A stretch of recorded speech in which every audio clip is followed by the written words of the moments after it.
தனியார் பள்ளிகளின் கட்டணம் கட்டுப்படுத்த முடியுமா? அரசியலில் அடிப்படை உரிமையாக்கப்பட்டுள்ள கல்வி தரமானதாக எல்லோருக்கும் கிடைக்க வாய்ப்பு இருக்கிறதா? இப்பொழுது கல்வி கட்டணம் வசூலிக்கிறார்கள். உடனடியாக அத்தனை பள்ளிக்கூடங்களையும் அரசுடைமை ஆக்கிவிடு என்று நான் கம்யூனிஸ்டாக இருந்தாலும் சொல்ல மாட்டேன். ஏனென்றால் ஆக்க முடியாது. எவ்வளவு ஆசிரியர்களை நியமிக்க அவர்களுக்கு சக்தி இல்லை. ஆனால் படிப்படியாகவாவது இந்த அரசாங்கம் தொடக்க பள்ளிகளை கட்டிக்கொண்டே வர வேண்டாமா? இருக்கிற கிராம பள்ளிகளை அபிவிருத்தி செய்ய வேண்டாமா? இவர்கள் எந்தையும் கட்ட மாட்டார்கள், அடுத்தவன் கட்டி அவன் வசூலித்தான் என்றால் அவனையும் விட மாட்டார்கள் என்றால் பள்ளிக்கூடத்துக்கு பிள்ளைக்கு படிக்க போக இடம் ஏது என்று வந்துவிடும் அல்லவா? எனவே இளம் சந்ததியோடு விளையாடக்கூடாது. அரசாங்கம் அந்த அடிப்படை கடமையை செய்திருக்க வேண்டும். கல்வித்துறையில் அடிப்படை கல்வி, ஏனென்றால் இலவச கல்வி, கட்டாய கல்வி வழங்கப்படும் என்று அரசியல் சட்டத்தில் திருத்தம் செய்திருக்கிறோம். முடியுமா? எங்கே இருக்கிறது பள்ளிக்கூடம்? எங்கே ஆசிரியர்கள் நியமித்திருக்கிறார்கள்? ஏழைகளின் அன்றாட கூலிக்கும் பன்னாட்டு ஊழியர்களின் மாத சம்பளத்துக்கும் இடையே மிகப்பெரிய இடைவெளி இருக்கிறதே. இந்த இடைவெளியை நிறுத்திவிட முடியுமா? நீங்க சம்பளத்தை சொன்னீங்க, உண்மைதான். இந்த இடைவெளியை இன்றுள்ள அரசியல் சட்டப்படி இன்றைய அரசாங்கத்தால் நீக்க முடியாது.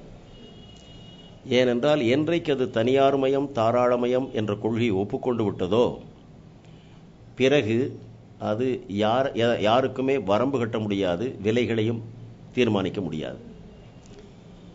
இப்பொழுது பெட்ரோல் டீசல் விலைகளை கூட அது பொதுத்துறை நிறுவனமாக இருந்தாலும் அதை அந்தந்த நிறுவனங்களே தீர்மானித்துக் கொள்ளும், அரசு தீர்மானிக்காது என்று அவர்கள் அறிவித்திருப்பதும் அந்த அரசின் கொள்கையின் அடிப்படையில் தான். இன்னும் சொல்ல போனால் யார் அதிகம் சம்பாதிக்கிறார்களோ அவர்களுக்கு அதிகமான பாராட்டுக்களை வழங்குகிற கொள்கைதான் இந்த அரசினால் கடைபிடிக்கப்படும். எனவே இவர்களால் இந்த ஏற்றத்தாழ்வை எந்த காலத்திலும் தடுக்கவும் முடியாது, நிறுத்தவும் முடியாது. இந்த கொள்கையை மாற்றக்கூடிய இந்த ஆட்சியை மாற்றினால்தான் அது சாத்தியம். எல்லா பிரச்சனைகளுக்கும் போராட்டங்கள், பேரணிகள் என்று நடத்தப்படுவது பொதுமக்களுக்கு இடைஞ்சல் ஏற்படுத்துவதாகத்தான் அமைகின்றனவே தவிர இந்த போராட்டங்களால் சிறிதளவாவது பயன் ஏற்படுகிறதா? கொஞ்சம் ஏற்படத்தான் செய்யும். ஏனென்றால் அரசாங்கத்திற்குள்ள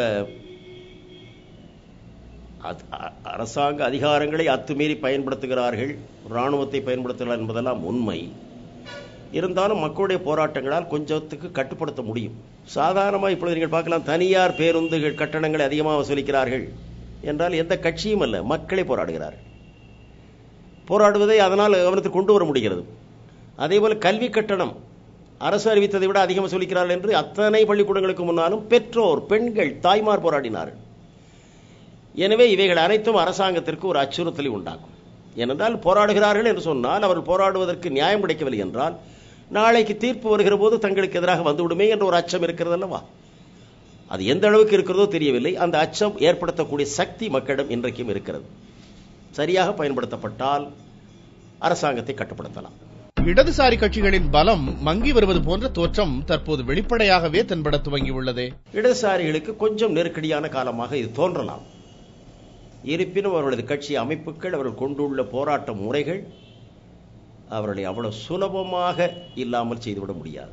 தமிழகத்தில் இடதுசாரி கட்சிகள் முன்னை விட கொஞ்சம் அதிக பலம் பெற்றுள்ளன. முன்னை விட அதிகமான கிராமங்களில் எங்களது கிளைகள் வளர்ந்திருக்கின்றன.